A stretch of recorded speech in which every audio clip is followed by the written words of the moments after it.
So, thank you so much for tuning into Culture Fix. I am joined by the brilliant Adam Wood, one of Sweden's top music talents. Adam has appeared at Melodifestivalen twice with the brilliant Where We Are and Supernatural, and has released a number of excellent singles Weekend, Cry, Cold as Ice. Adam now writes and produces Norway's Eurovision Song Contest entry, later with the amazing Kyle Alessandro. So, Adam, thanks so much for taking the time to chat. Really appreciate it. Oh, it's my pleasure, man. Good to be here. So, how is it feeling being on the other side now as a writer and producer for a Eurovision entry? Must be quite strange. It's actually kind of nice. A lot of the pressure is off. My work is sort of done. I'm just like I feel like when I'm there, I'm even more anxious just because I'm so nervous for Kyle. But no, it feels great. Honestly, it does. It couldn't have ended up in. I mean, I couldn't have done it with a better person and with a better artist. So I'm just like I'm super proud that this is my sort of debut into the Eurovision world as a songwriter. And I mean, hopefully it's the first of many. Yeah, hope so. And how did that collaboration come about? How did you meet Kyle? Oh, it was actually there's so many little pieces that had to come together. It was an interview that I'd done with a Eurovision journalist. She happened to be friends with Kyle, who said he had this idea, but he didn't know how to make it, good enough. And she mentioned my name. He DM'd me on Instagram, and I don't know. We took it from there. I got a DM from him. I thought the demo was had a lot of potential, but obviously it wasn't worked through yet. But it was like I heard something in his voice, I heard something in the demo production that he had, and it was like there's something unique about this, and I wanted to take it along. I didn't know how to do that, so and I didn't think I'd be able to do it alone. So I did call a bunch of like big songwriters, like all the big regular culprits of Eurovision and especially in Melodifestivalen, all of which said no, partially because Norway is just doing 10 acts this year, so it's harder to get in, and mainly because they didn't believe in the song enough. And that sort of got me to give up for like a month. I told Kyle, yeah, we're gonna do it, but I'll prioritize other stuff. And then a month later, I came across it again, and I was like, I just have to do this. So, I sat down, I created a new version, and sent it over to Kyle. He loved it, and then we just took it from there. So we hadn't met until we actually met Really? at MGP. No, that was the first time we met, which was awesome. Wow, because it's funny in your head you've got the perception of the two of you guys in the studio kind of working on it, but it's a bit more remote. It was remote, yeah. But the good thing is that we're so similar in personalities and how we think and how we work. So it has almost felt like that. And the first time we spoke on the phone, it was just like, two enthusiastic guys just like throwing ideas at each other, like, oh, let's do that. Oh, let's do that. And then ultimately I got to be able to put it to fruition. So it was really cool having that sort of workflow. And a lot of the time I do a lot of sessions that I do, I will usually sit in a room with an artist or as the artist myself, and I'll make something, and then from there I'll sit by myself and do it that way. Yeah. So that's usually how I write music. So this was kind of the perfect setup for me, and I think that's what made it so good and so unique was that it was very much Kyle's foundation that I got to do my usual thing, which I do a lot of the time. I did it with Supernatural and I do it with a lot of the music that I create. So it all worked out. Yeah. So when you heard that demo for the first time, did you know straight away what you wanted to do with it, or was it a case of like listen a few times, get a sense of what Kyle wants as well, or did you have a vision in mind? Yeah. I did have a vision, because it didn't really have a chorus at that point. And there was a lot of cool ideas. Like he already had the violin part, which to me was such a huge part of it. That's honestly what sold me. I was Mhm. all the way through because there wasn't really a chorus. I like listened through and I was like, it was a cool idea. And then the violin came and I'm like, yes, okay, Yeah. let's just write a pop song on top of this and it's gonna blow up. So very much had the idea, from the moment I heard that violin of what I wanted to do. And then I asked Kyle to come with some like, just tell me what the story is. What do you want to say? Because at that point it was called Monarch, and it was like about being your own king or Yeah. queen. And he said something about his mom, and he told me I don't remember exactly the words he used, but it was somewhere along the lines of she wanted him to find his light. If he ever loses his light, he needs to find that again because he can do great things. And I don't know, that light thing really stuck with me. Like when I sent him the lighter song, at first he was a little bit like, maybe we should change it to I'll be my own fire or something like that. And I was like, no, but you said light. It was so good. Let's just do that. Let's you know. Uh so uh so I'm really glad that we did that, and we really kept it from I wanted to I had him write this whole paragraph of what the song was going to be about. And then I was able to write lyrics from that, which was really helpful because it really makes it him. And that being said, also the pre-chorus is pretty much unchanged. There's like 5 words I changed, but other than that, his mumbling in the original demo is pretty much what ended up being the top line in the pre-chorus.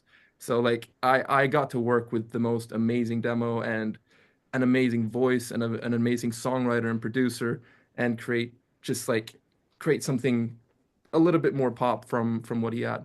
It blows my mind how young he is because when you see him on stage, it's this confidence and this just I fire. know. It's insane. Like I did not believe that he was that young when he sent me that. And the cute thing was when he sent me the demo, he was like the Instagram. I still have the DM. I have to post it at some point. It's so funny. It's like, hey, I have this idea. I don't know if it's good or not, but maybe you could help me make it good. And it was just like it was so sweet. And I was like, and then I heard that violin part, and I heard the production he'd already done, and I was like, dude, this guy's 18 years old. What's he gonna be in 3 years? And then when I saw the first rehearsal, I saw the dancing and all that. I was like, whoa, okay, this kid is gonna go somewhere. So yeah, I'm very impressed with him, and I'm super proud of him too. There's a bit of a Mediterranean influence, I think, on the track that I picked up on. Um, but there's also a little kind of, it definitely feels very Norwegian with the violins, they kind of call back to Ryback and Yeah. the sort of the classic Norwegian Eurovision entry that we think of. Was the kind of fusion of these cultures something that you guys had in mind? Yeah, very much so. Kyle's from both. He has his roots in is it Marbella or something like that. He's got roots in Spain, anyways. And obviously he's Norwegian. So through all of that, we really wanted to capture both of those worlds, and that's why it sort of got that reggaeton like pacing. And the violin was very much to get that Norwegian and Nordic feeling. But that's also what I wanted to do with the whole chorus. Like there isn't it isn't that typical big chorus. Like there's the big pre, but then it comes into this like super, I don't know, this anti-drop, which really is a drop, but I don't know, it's got this pace that to me that vocal chop feels very Nordic, and that's his voice, by the way. So that we just like changed. So I don't know, there's something I don't know how to express it other than we wanted to take two of the best Eurovision worlds that we both know, which is, I mean, he loves Reebok, I love Fuego, and we sort of wanted to merge those to really merge his two origins while keeping it very Nordic. So obviously the top line that I added onto it is very pop and very Swedish feeling in time. So we're sort of melded a lot together, and hopefully that'll translate, and people from all those countries will enjoy it. We'll see. It does feel like the perfect Eurovision song. It got that kind of optimism. It's got the fusion of different kind of cultures. So I think I mean, it has to do really well. Like I can't see it not doing well, you know? I'm feeling like every time I speak to a Eurovision journalist or fans or anything really, it's just like I can't believe it's so low on the odds. I do obviously I tell Kyle to not look at that Yeah. stuff, but it is very low at the odds, which is surprising to me because I can't find a lot of hate about it, which is so relieving, and it feels like people are really loving the song, and especially just loving the performance and the message that Kyle is bringing across. I think it has a lot to do with the artist itself. Like this song when Like when I did the whole no way that thing, I was in the studio going like, oh, this could be so cool, and I could see it Yeah. in front of my head. But there's no one who could bring it to life the way that Kyle does. It's like even the little I didn't even think of the Norway thing, the the fact that it sounds like Norway. Yeah. But immediately Kyle picks up on that and he's like on the phone. He's like, everybody sing Norway instead of no way. Fuck the lyrics, you know? I love that. He's so good on stage and he's got a great story and there's a core to it. And I think that's going to take us really a lot further than the odds makers believe. I think it's got a shot to make, if not top three, to win the whole thing. I mean, there's a lot of the crazy category this year. So I think a heartfelt and real song that works in the pop format too is it does have a good chance. But we'll Yeah. see. I believe in Kyle and I believe in his performance. I think you're right. The odds don't really mean anything until we get to the week of the contest. Like there's so much promo, there's kind of so many live performances that feed into the kind of Yeah. machine, I guess. So I think it's so early to say, oh, this is going to win. It seems a bit ridiculous. No, yeah. Absolutely. Speaking of odds, we need to talk about Melodifestivalen, and obviously we are talking, the Monday after the finale. Were you shocked by the result, or did you kind of see it going that way? I posted a top three actually on TikTok, which wasn't what I wanted to win, but it was like what I think is going to be the top three, and I ended up being right. It felt very easy to predict, which is weird because everybody was. I think a lot of people were hoping that Kai would take it, but in my head, um, it feels like the people who love Mons those people are still split up, while people who love Kai, they're not split. Everybody who loves Kai is going to vote for Kai because they're like, oh my God, let's beat Mons who's already done it. Meanwhile, Mons fans like myself, like I love Mons, I love Heroes, and I love him as a person too. But even me, I was like, all right, I wish it would have been a little bit different. There's some sort of doubt. Whereas with Kai is like every time that song comes on, everybody's dancing, everybody's loving it. So it felt very given. And I was actually hoping for Gresula to win. But I did have a feeling that it's just like the stage performance, even though his voice is awesome, it needed something else to sort of elevate it Yeah. more than just $10,000 in pyrotechnics. It was a lot of pyrotechnics. Yeah, but even like Hush Hush, watching that, I was like, there is a lot of pyrotechnics everywhere. Yeah. It's just a I don't know very what big happened to the budget. Like I've done Melodifestivalen. I know what an unbelievable overprice they take for pyrotechnics. So I am shocked that so many people went all out. There were there were millions of dollars on that stage day. But um no, I'm happy with the result. I think Kai definitely deserved to win it. I'm super happy for them, and I thought the song was honestly of the year was the one that I can't get out of my head. So I'm glad. yeah, there was definitely a vibe in the arena, wasn't there? As soon as that starts, you can just see the sort of the kind of impulse and the sort of movement. Yeah, there's some energy to them that I just love. There's something hilarious, and the fact that it's in Swedish is also kind of awesome. Well, it's partially in Sweden, Swedish, I guess. Some parts of it is in Finnish as well. So Um, it's interesting that you mentioned Gretzela because obviously, his writing team and the sort of his debut in Melody Festival was this year. So nice to have kind of fresh writers and kind of a fresh team in the contest. And I felt a little bit like, that's similar to your story when you debuted in Melody Festival. And do you think the contest benefits from a mix of the kind of the old established guys that are there every year and the new blood, or do you think there should be a shift one way or the other? no, 100%. I think you need both because with the old you get stuff like Kai as well. Like Kai is very camp and it's very Melody Festival and it's very Anders Wrethov, which is like you can hear that identity and it works. It's awesome. So I don't think Festival would be Melody Festival without it. That being said, you don't get a Cornelia Jacobs with those same old writers. You know what I mean? Um, so I think both have a spot, but and I don't know which is better, honestly. But it feels like when you get something like Griesula, you only get that through these unique or these songwriters that maybe haven't done Melodifestivalen before. It's what I thought we were going to get from Danny Saucedo last year when he was doing it with John and everyone. So but yeah, no, I think we need more of it, but let's not throw out the good Melodifestivalen songwriters because they can still make those huge hits. I mean, Gason made Tattoo, and that is what the most Eurovision streams in the world, Yeah, I think, ever. Maybe except for Arcade, if not yeah. more. So so yeah, no, we need both, I think. So thinking back to when you debuted in 2023, obviously you had the kind of the backing, or you were kind of part of a team, I guess, a larger team. How does that experience compare to then going as a soloist with Supernatural the following year? Do you kind of feel a bit more exposed when you're up there on your own, or is it kind of more empowering, I guess, Yeah, being your own?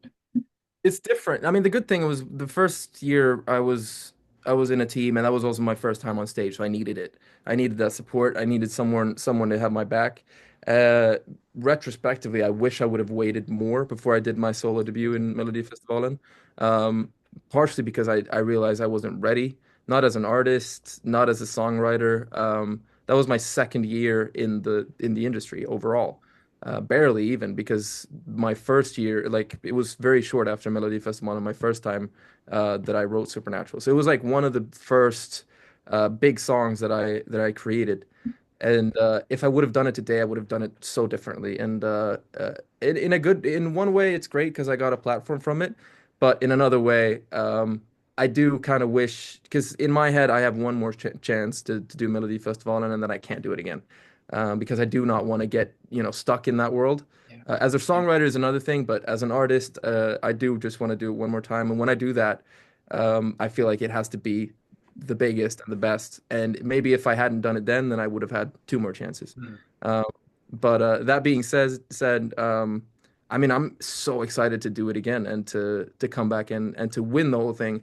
But I think to do that, I have to really get a big audience. I need to connect with the audience in Sweden majorly before then, and then from there also get the best song that Melody Festival has seen in a long time. So there's two pretty big points there. Yeah. It's interesting to me when you're watching it and you hear that there's been 2,700 songs submitted. As a kind of an artist and working in that industry, do you kind of pick up buzz about who's submitted songs that maybe don't get kind of chosen for the selection? Do you kind of hear about songs through the industry? I mean, loads. Yeah. I mean, I think I sent in 12 songs this year with different artists. Everyone from, I mean, I did a song with Scarlett, I did a song with Dolly Style, both of which got in, but got in with different songs. So a lot of these bigger artists, they do have several, and I'll be the same. The next time I go, I probably will have 10 songs that I send in as an artist with different songwriter teams. And the one that I had with Scarlett, for example, that was the front runner for the longest time. And then all of a sudden, Dino and Bretov and all of them, they came with Sweet and Psycho and just like knocked mine out of the park. So it's a lottery as a songwriter too. And a lot of the time, yeah, you'll hear a lot of these songs beforehand. I was sure there was a bunch of songs that I was sure was going to be a part of this year's contest, and then it was like, wait, no, that it's not going to be. So yeah, you hear a lot of buzz and you see a lot of buzz and you hear the songs as well. And there's so much good stuff that I think would have won that didn't get in this year. Yeah, I'd imagine there's like a vault of great songs that have been submitted that, would be absolute hits and Eurovision hits and Melfest hits that we don't know about. Yeah, I mean, if you heard some of the ones I've heard, you'd actually be pissed off. It's like some of these songs are so good, and just because the artist isn't relevant enough, or new enough, or interesting enough for SVT that particular time, the song doesn't have a chance. So ultimately, it is about the artist when it comes to being selected. And then when it comes to the final, a lot of the time it's about the song. So, but before then, it is a lot of time just about the artist and the sort of relevance, and that unfortunately makes it so that a lot of the songs that do deserve a place and could probably win the entirety of Eurovision never see the light of day because people give up after sending it in three times with an artist. Yeah. I guess it's tough as well because it's a TV show at the end of the day as well, and they're looking at getting as wide an audience, so they're going to have their Arvin Garnas and their Schlager acts, and then they also want to showcase the new up and coming artist as well. So I guess it's probably quite a difficult one to balance as a production team. Yeah, it is very difficult, and I have full respect for them. They do an amazing job. I feel like this year was a really good year for Melodifestivalen. Last year was, to me, and I'm saying that being one of the generic acts, it felt very generic last year.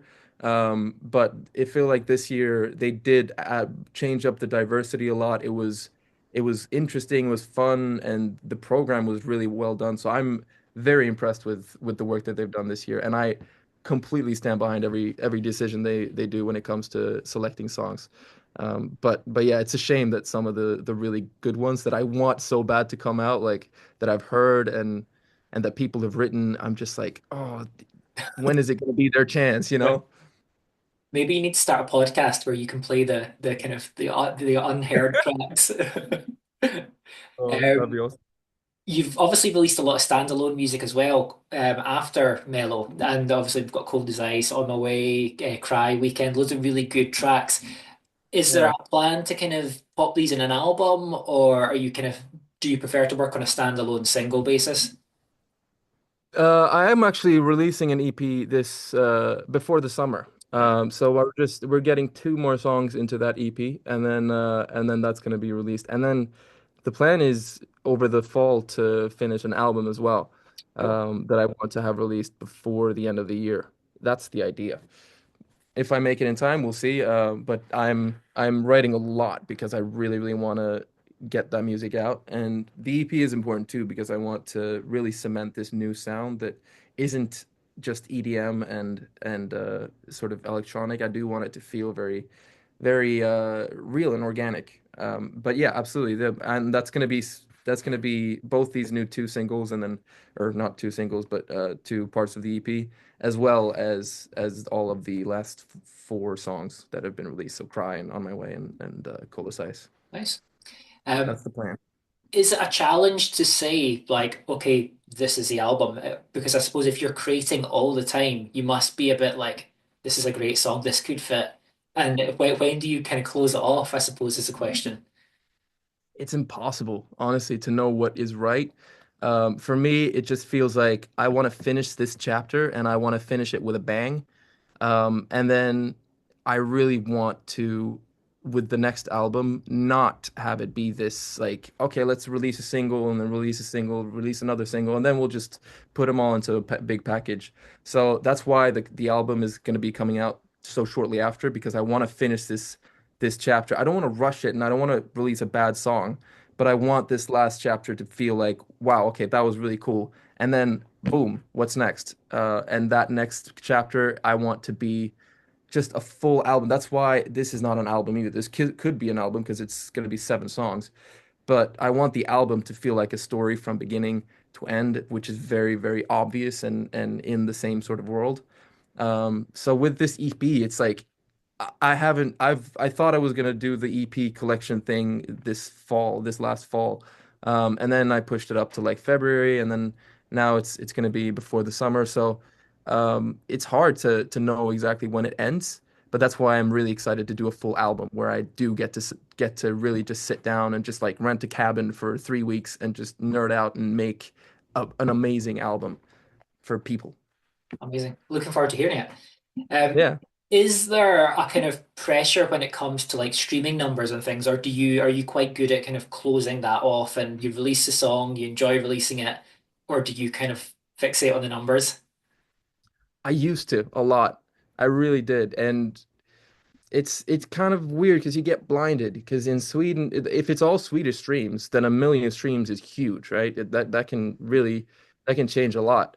Um, and with the latest singles that I've done no marketing outside of Sweden, which makes it so that even though I'm getting like if it gets 1 million streams, it should feel great because it's just Sweden, but it doesn't because I'm used to 10 million when it's international. Yeah. So it's weird. I have to sort of get rid of that mentality of streaming because it doesn't matter. At the end of the day, you have to start thinking, who's going to show up for your shows. Yeah. And even though I've streamed like 70 million streams in the last 2 years, there's not a single person who's going to travel from Germany to come to Sweden and to come to one of my shows. Meanwhile, in Sweden, where I haven't streamed nearly, maybe like what 10 million out of those 70 million are actually from Sweden, and yet I'm filling out shows here. So I think I have to sort of get away and step away from the whole streaming idea and just focus on making music that connects with people and build a fan base starting here and then building outwards. That's Yeah. the idea. I suppose a good thing about Melodifestivalen and your kind of role as a writer and producer in Eurovision is that people will find you, and people are very kind of attuned with the who's written songs, who's produced songs. So I think it's great exposure as a creative as well, even though you're not singing the song. No, no, definitely. It's a lucky break, honestly.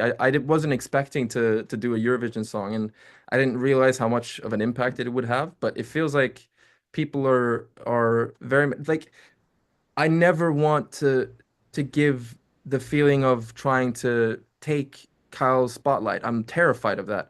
But then I also love being there for him, and I love being next to him, and to really show people how real this song is, and that it's not just some songwriter who wrote it for him, that it's very much him, and I don't know, it automatically does bring some light to me, but I just want to like deflect that as much as I can and just like let's focus on Kyle. I'm there for him, I'm there with him, but for this contest I want it to be about Kyle. But of course, yeah, I do love the fact that that it brings people to my music as well. That I won't complain, but I don't want people to focus too much on that. Yeah. Well, let's wrap up with some quick fire questions. The first thing that pops into your head, nothing too tricky or scary. All right. Um, what is your go-to karaoke song? Don't stop believing. Oh, nice. If you could listen to only one album for the rest of your life, what would it be? I think honestly, Thriller. Nice. Um, what is your guilty pleasure song, if you believe in guilty pleasures? Because I know a lot of people are anti guilty pleasure. Probably like Boyfriend, but Justin Bieber. It's a good song, to be fair. It's a really great song. What is it? Well, this might be the same answer, but what is a song you wish you'd written? No, it's not the same answer. I wish I would have written like I wish I would have written Ordinary by Alex Warren, who just got released. That's really, really beautiful. You know what? No, actually, I'm gonna change my answer. I wish I wouldn't read wish I'd written Baby One More Time by Britney Spears. That's Yeah. such a cool song. What is your favorite thing about Sweden? Meatballs. Women, I don't know. What is your favorite way to unwind? Um, it's gonna sound so horrible, but like just singing. Honestly, that's the best thing. Just sitting by the piano singing. Nice. And meatballs.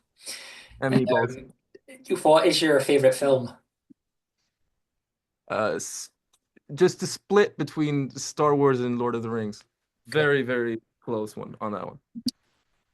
What's your biggest fear? Probably losing my girlfriend. I'm terrified. Your worst habit?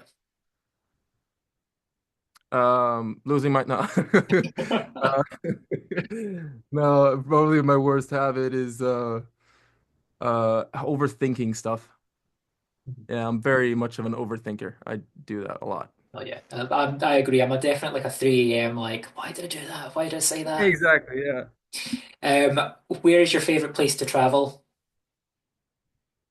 Hawaii was the best thing I ever experienced. And lastly, where can people find you online? A lot of TikTok, a TikTok. lot of TikTok.